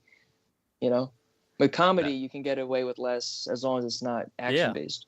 No, for sure. And speaking of action, though, my favorite, like animated of all this is the black and white scene, the fight scene, when they're in the garbage dump world. I mean, like I feel like one hand, it's like I can see how it's cheaper doing it black and white, which I think is genius, but also it's stylistically just looks fucking sick. Like I just love watching that sequence like a lot. Like so last time we were on your pod, we were talking about Ballmasters 9000. Yeah, and that's something we took straight up from there. Is like I mean, I think other shows probably do it too. Like where you go to like a fight scene or something that's more heavily animated, and you make use of like high contrast, right? Like you don't need to like color in every single like character like the way they're normally colored. You know, you can like use high contrast, like this character is red and like the background is, or like they're both red, the background is blue, and then there's the action lines, and like you know your budget will go way further that way. But then with that scene, like that was part of it, and then towards the end I added a bunch of like flashes of white and like kind of more geometry to it that you see like as like kind of sting frames, and that was all from like a Samurai Jack scene that I saw. It was like a scene where Samurai Jack is fighting some ninja, and it's like a black and white scene like that, and really amazing geometry. So that was a last minute inspiration. I added like these masks of these white streaks across the frame during that fight scene. And it looks sick. I mean, so did it start off as a black and white fight scene, or did that come in? Yeah. Oh, okay. Yeah. We knew it had to be. Yeah. Yeah. Directly inspired by Ballmasters and shows like that sort of just take advantage of a limited palette for those high intensity scenes. And it makes it feel more intense, even though it's like you're doing less things. Which I've learned through anime in general is like if you do less, you can make it look more intense than it even is. Mm-hmm. Well, even if we had a budget that was like real deal, like the real budget, we would still make it black and white because that's just a good creative decision. Yeah, no, for sure. Yeah. Hitmonkey did a lot of things in black and red. Hitmonkey did a lot of stuff in like black and red. It's the notion of, I think they played maybe a little bit more in silhouette than necessarily like direct sort of shading in with their black and their red or whatever. But at the end of the day, like anytime you can cut it down to something like that, and you can cut a good image into what you're doing, the addition of the geometry, brilliant. Like it's those little things that help sell all of that stuff. I mean, Ben, do you have a moment in the pilot that stands out with you? I mean, are you kidding me? It's I watched through like 2 different times, and all I can and maybe it's just the world I'm living in now, but every time the boss comes on right at the beginning, it's like that's where I get into immediately. Part of it, and it's the jokes, and I know the delivery, but I also am like I'm immediately into the world. What does he call the dude, like a fat fuck? Fight scene's great, but like the lines, everything throughout is tremendous. But I do love hearing the boss. We're glad. Sorry. Do you want to leak some ideas you have for episodes, or do you want to keep that secret? Ooh. Yeah. Well, I'll tell the biggest, like my favorite one. This is like the best one. Is that I know. Yeah. So I guess the viewers will not have seen Beef Creek because nobody could see it unless you have the link right now. Yeah, this is our second show that we've done that technically doesn't exist. Yeah. And but yeah, so there's like the character Lily, who's like the teenage girl who's like, you know, a little more on the woke side, you know, a little more like of a, you know, socially conscious. And then everyone else around here is incredibly problematic. So she goes in one day and she's like, complains to Mr. Petrullo. She's like, Mr. Petrullo, there's no like LGBT resources in Beef Creek at all. And it's like really a problem. And he's like, by God, you're right. And he starts Beef Creek's first deep sea gay oil fracking rig.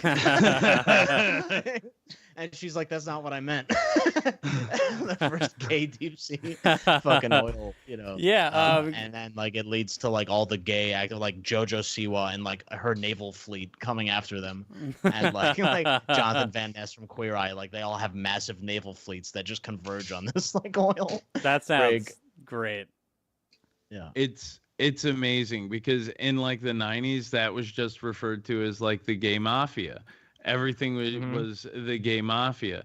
And now the fact that it is the gay navy makes me very, very happy. Yeah, so you talk about how, you know, the narrative is really important in this. I mean, how do you describe this world of Beef Creek? You know, like, well, what is this world around us? Because you say in the beginning, right, Mr. Petrullo, right, you want him to like ward off like the demons, whatever.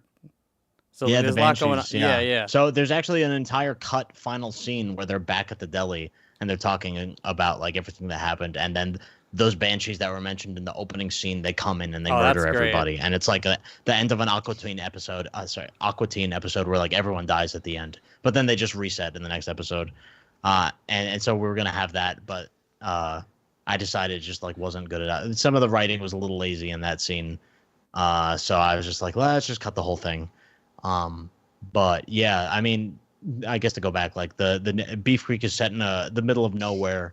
In our heads, it's kind of middle of nowhere, Wyoming, but it could really just be middle of nowhere anywhere, I guess. Kind of like Courage. Middle of nowhere, New York style deli, where this skeevy old guy, Mr. Petrullo, voiced by Lloyd Kaufman, runs this deli, and you know he's into some occult shit. You know, he's like probably made deals with the devil, whatever. You know.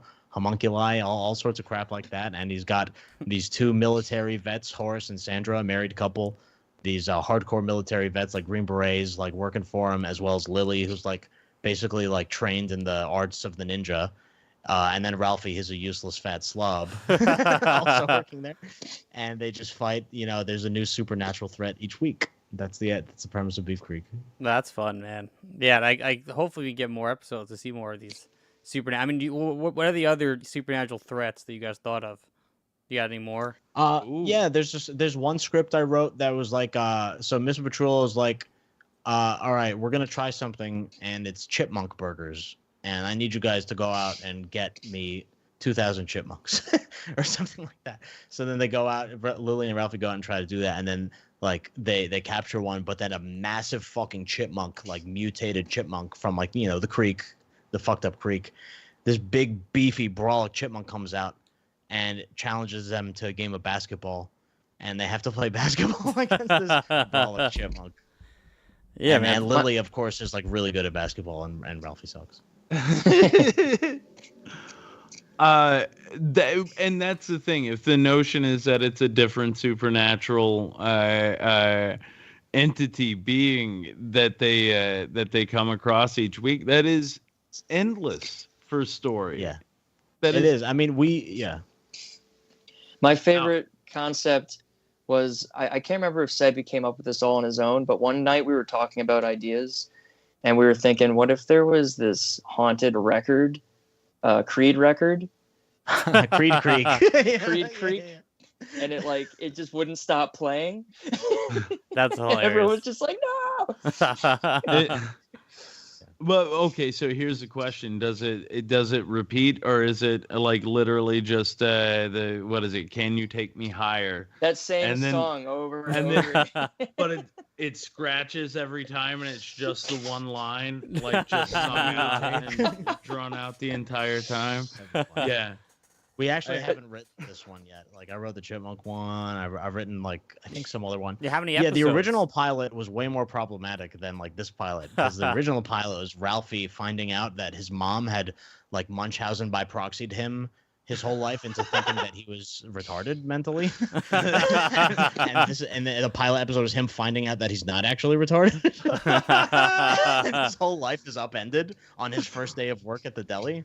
That's pretty great. No, we should do a pilot that's for one less problematic, and two is like they're already in the thick of like the action of the series. No, which is good. Which is what I like about pilots. Like because normally I hate TV pilots, and it's because there's just so much they got to explain, introduce the crew, whatever. And I love just fucking start the thing. You know, it's why I loved like Teen Titans so much back in the day, right? That show just fucking threw you in. You're just hanging out with these guys. And it's like the same thing with this. We're just like, I don't need to know more than these guys are working at this deli. That's the show. I get that. You know, I don't need to know pretty much all the little. But then throughout the show, you would learn things. But I don't need to learn it all like immediately. Yeah. Yeah, but that's good. That's good character development. Yeah. When you pepper it in, I've read a bunch of stuff. I've helped rewrite a couple of scripts for some people, and they've all been like, I equate it to the like, I'm going to introduce myself for the 35th time and have yet another cup of coffee. It's those kind of scripts that like, and you know what? I read, I won't name names, I won't say anything, but literally, old boy had the main character introducing herself to her mother. When the mother showed up, she said, "Hello, so-and-so. It's me, your mom. Hey, mom, it's me, your daughter, so-and-so." And I called the guy up, and I was like, "In what world? In what world is this a conversation? Like, how does this ever? Unless it's an adoptive parent meeting for the first time, and that's not the story you're telling. Like, that's not the story we have. That's we so level dialogue. It's like AI. It's like AI wrote it or something. It doesn't know what a conversation is. It's what it felt like, bro. And I was really sort of just beside myself. But at the same time, though, you when you pepper it in, it's like a movie. It's the big argument with everything superhero. Do we need another fucking origin story? No. Everybody knows what you're doing. If you need to pepper it in later on, okay, great. But it's not a thing anybody needs to know. Give me my guy. Because I mean, get me to what we're doing. Even doing this story talking about the character and his mom, you can even do that like a couple episodes later, and it's still people be like, "Oh," it just makes like. Even more, you know, they'll look at the past episodes even with like a different set of eyes. Yeah. It's beautiful. It's one of those things. And if a thing is to have life, you want to continue to surprise people. I took a class from a dude. His name was Thomas Bray. He was a showrunner for a while, and he was teaching at Portland State in Oregon for a while. And I got very bored with life, and I said, I'm going to take some classes. Maybe I'll take a TV writing class. Didn't know who I was necessarily who was teaching until later on. Big time showrunner in the 90s. Fucking was in a bunch of like weird like indie stuff later on in life. Very cool guy, but he really opened up like story for me. And he's like, you know, you look at a lot of this stuff, and he's like, you don't need it all. Where are you going to be if you're making your pilot? Where you should know where you're at on the 5th episode. If you're really serious about it, you should know where you are at the end of season 1. And then he's like, and if you give really 2 shits about what you're doing, where are you at season 5 when you're 110 episodes deep? Where are you? What is happening with these people? Who are they? Have you introduced new people? Have the old ones left? Have you accounted for this shit? Like, you know. Yeah. Me and Kurt have other shows where we've like figured all of this out. That you know what I mean? The world will see at some point. And that's like we have like season arcs of like how epic it's gonna be. And then it's just like not gonna happen unless someone gives us a lot of money. Yeah, the money. It's all right though. Yeah, you know, we got Beef Creek. We got Beef Creek. Beef Creek. I mean, even if Beef Creek never comes out, like like accomplished. if it still like gets us in like the room, you know, like it's worth it. And I'm sure you guys learned so much doing this. You know, I mean, when I always talk about how I failed doing my own animated pilot, but I ended up like I always think about how much I learned about animation, why I started doing this show. And like I'm sure you guys, even if this didn't go anywhere, you guys have learned something, you know, that not a lot of people get to do or have to spend even more money to figure it out. So, and you have a whole pilot to show for it. So it's great. Yeah, there's no wasted time. There's no wasted time with this stuff. As long as you keep trying to get better at what you're doing, it's worth it. All right. Well, I'm gonna start. What do you guys think of the? Oh, sorry. Go ahead. Oh, you go, Seb. You go. What do you got? I was gonna ask what do you guys think of the political slants and the social commentary of Beef Creek? Well, yeah. So that I was gonna start, you know, saying, hey, we can start closing out and give our final thoughts because I have an opinion on that. But so yeah, I mean, for me at least, you know, first I'm gonna give this, if I can get this to work. First, I'm gonna give this show success. You know, big old, you know, success. And it's because I love the commentary in it because it's like you guys have you have the joke too, right? Where you said you have this woke character, and then she goes off on this like speech when they're running, and then the other character is just like, "Oh, I don't speak Wokanese," and then it's like, rah, rah, rah. And it's like you guys are able to like comment on things, but also not like shove an opinion down someone's throat or like have like what it really feels like an agenda. It doesn't, you know. It has this really way of just like commentating, but then also giving you what you also don't want to hear in a way, and giving you these characters that kind of like embody that, I think, a lot. And also I just love the anime style. Wokanese was one of the greatest things I think I've heard in a very long time. Glad you liked it. No, that made me desperately happy. Honestly, you know, to me, it's not one of those things that, I guess to sort of parrot James here, it doesn't beat you over the head with anything. I love the fact though that that's how quickly dismissed, like her point is, how quickly it's erased in that moment. It's I don't speak Wokanese, but I can hear that around where I stay. I like, honest to God, I could go down to my general store and I swear there's one of these rednecks that's gonna say it. Like, I promise you. But and that whole speech isn't wrong when they're talking about Wonder Woman and Hollywood using these like just voices to make these fake like, you know, exotic, you know, like exotic, like the Gladiator soundtrack. Yeah. It's like, well, what? You're in Greece. Why is there Arab singing? During production, there was actually a clip floating around with this singing in the background, and Sebi sent it to me. He's like, "Here it is. It popped up on my feed." I'm watching, yep. Any Wonder Woman trailer has this. The second you brought up Wonder Woman, I knew like it. I was like, "Oh, I know exactly what you're talking about." Exactly.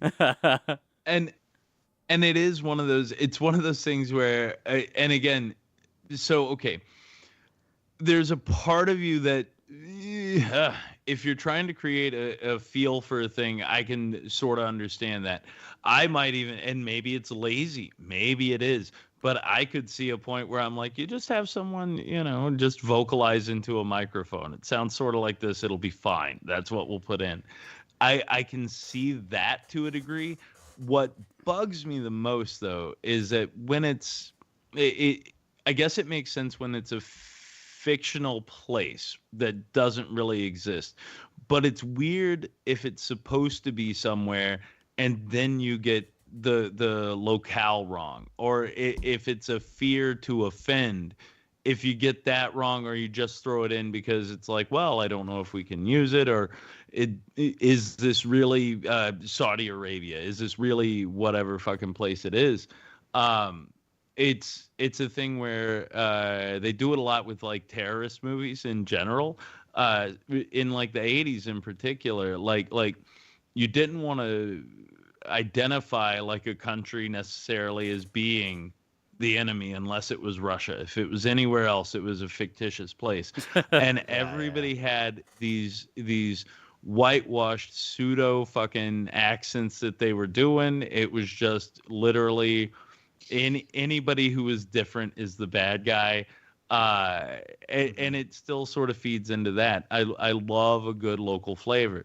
Like anything Australia, if you try that shit and you don't include like a didgeridoo, or you don't have an Aboriginal man playing a didgeridoo, you done fucked up, son. Like that's a problem.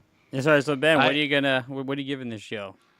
Oh, massive success. I only want to see more. Success. Yay. Thank you. Now, normally, I mean, if Ben, you got any last thoughts you want to throw out? Yeah, no. I mean, wherever you can, if you guys are hitting the festival circuits, if you guys are getting around, like, I hope to God the next, like, month and a half is wonderful for you. That's when it'll get picked up, right? Like, month and a half. Oh, God. We'll see. You got 6 weeks. Negative Kitty here has got 6 weeks to make it happen. But no, only want to see more, guys. Tremendous. Thank you.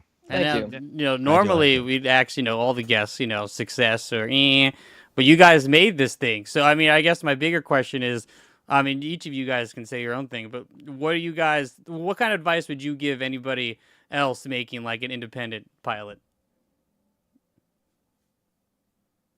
That's a good question. If you're making your own pilot, or if you're making your animated show, I mean, what kind of advice can you throw out there for any of these? I would say, I guess I'll start.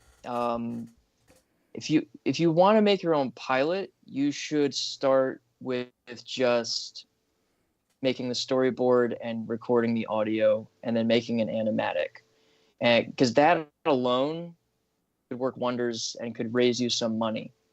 Because if the acting's good and your sketches look good, someone will probably want to put some money into it, and that's way more doable. But if you got the money, make sure you do your research on the pipeline, how it all works, because you're burning cash. Yeah. Yeah, you do burn cash pretty fast. Yeah. We pretty much knew what we were getting ourselves into, so there weren't too many surprises for us, but some things did go wrong occasionally. So what about you, Seb? What kind of advice can you give out to the people? Well, I think Kurt brought up like the idea of like of getting your animatic, which is your storyboard and your dialogue. I would say you could even like do a scene of animatic, like one scene, and then do an Indiegogo or a Kickstarter off of that, and try to get other people interested and try to get some money from other people. That's definitely something we should have done, Kurt. I think we could have raised more money if we had like made one scene first. Yep. Because we just did a Kickstarter that was like, here's our characters, give us money. Oh, but you see, that's the thing. We didn't have the audio yet. It was like, yeah, exactly. We didn't really have too much. It was kind of like, we kind of just like blasted into it. Also, but like, I don't know. I have no regrets because we did it. Yeah, we did it. You got it. Yeah, but, and you guys threw yourselves into it. But to actually answer the question, yeah, you definitely need money. And if you don't animate yourself, like I feel like most people who make animated pilots are like an animator themselves, and they animate like most of it themselves. This is incredibly different because I don't really animate at all. Kurt animates, but he only has so much bandwidth, to like actually do like all this shit. And it has a lot of responsibility, so we like really just had to practically divvy it out. And I mean, definitely a huge learning experience. Like if you need to either have some money in the pocket or a lot of charisma or both. You know what I mean? I just thought of a good one. Get it made. Yeah, what do you got? I just thought of a good piece of advice. Yeah. So if you can, reach out to someone that has an audience, like an influencer, someone that's an aspiring voice actor that has a big audience, to get them attached. Because that could just, I mean, there's so many possibilities on that front. And that's actually realistic. You could. There's a lot of people out there that, they gone viral. Yeah, I had an actor once I used, his name is Jamie Costa. He's like famous for like doing impressions, like especially Robin Williams and stuff. He did some Obi-Wan stuff that's on millions of views. I get him casted in this thing. We recorded a bunch of lines, super nice. Then the dude's super nice, right? It sounds like I'm talking shit, but he's really nice. He ends up deleting all his social media before we like released anything, and it just also crushed Oh. everything I was doing because he had so many followers and it was so nice. But whatever, you know. But yeah, you guys, I love that you guys just fucking, you know, had the balls and just went deep into just be like, we're making an animated pilot, because just conceiving that, like I said, in my own experience, it's fucking crazy. And there's so much work to do, and you're building literally everything up from the ground up, and doing it independently with no money is just like so ballsy and amazing. And I love it. You guys, I hope you guys get more episodes for sure, and someone gives you some money.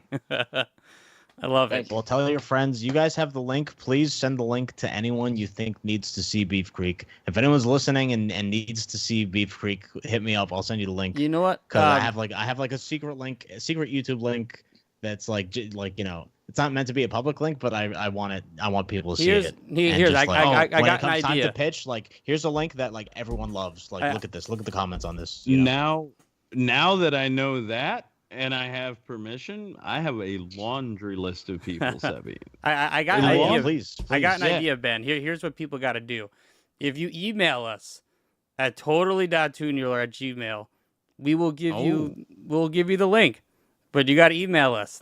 So if you want to see this, send us an email and we'll return the favor. But there is bare cartoon penis, so you got to promise not to report the video. Yeah, because then I have to upload a censored one, and that's cringe. I don't want to.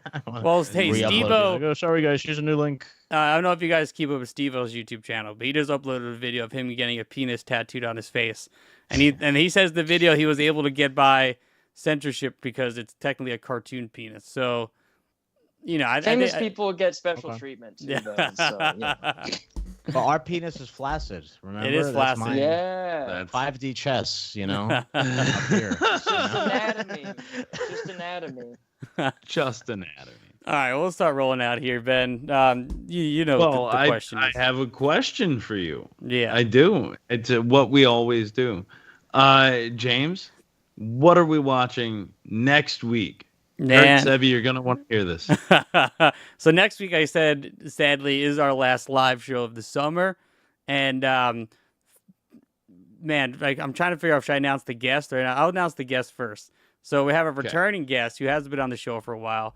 Good old friend of the show, Reeves Elliott, you know, director of Cuck Island, you know, all working on everything we've ever done, ever. Very good, yes. Now, Sebby and Kurt, do you guys know the studio called Asylum? Yeah, Asylum? Asylum. Or Asylum? Just Asylum, like Sharknado. Yeah. So apparently, because, you know, they're known for their mockbuster movies, what they're called. Apparently, they've also made a couple animated features, which I had no idea existed, like CG animated. Like, basically, they're like Pixar movies, like fake Disney Pixar movies that they've made themselves. And they have the one I wanted to pick because it looks so dumb.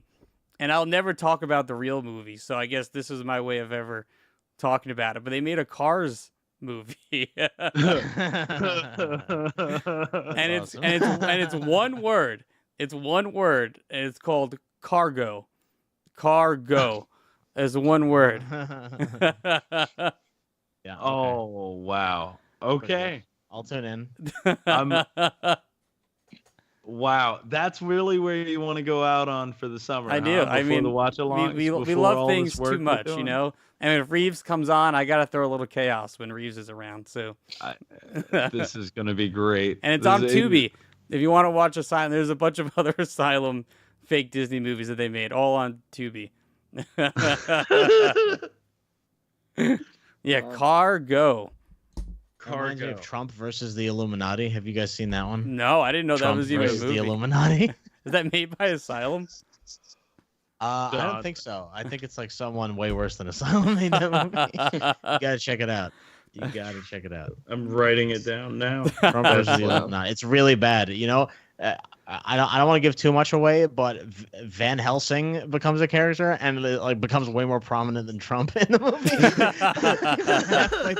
like by the final act of the movie is just Van Helsing like doing a mission, but it's Space Van Helsing, obviously. So nice. Yeah. I do love me some Van Helsing, and yeah, like I said, everyone, If you want to watch Beef Creek, just send us an email. Email us. Where can they email us, Ben? It's at totally.toonular@gmail.com.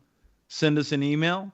We'll send you a Beef Creek. And follow Negative Kitty, of course, man. You guys are always Yes. uploading a bunch of shit, drawing challenges, goo, whatever, stuff you guys got coming out. And the video game, too, man. I'm excited to see how that turns out.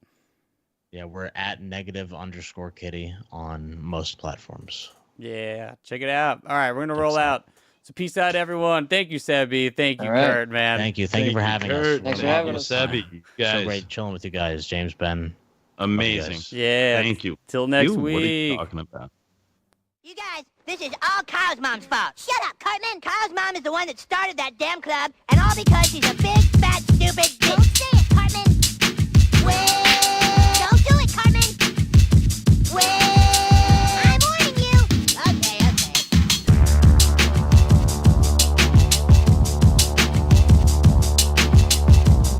Hello, peasants. Want to kill all human? We're there, dude.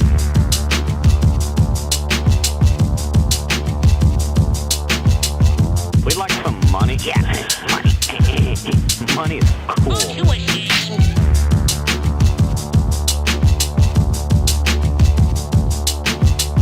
And catch Totally Toonular every Saturday morning on Spotify, where your favorite cartoons used to be.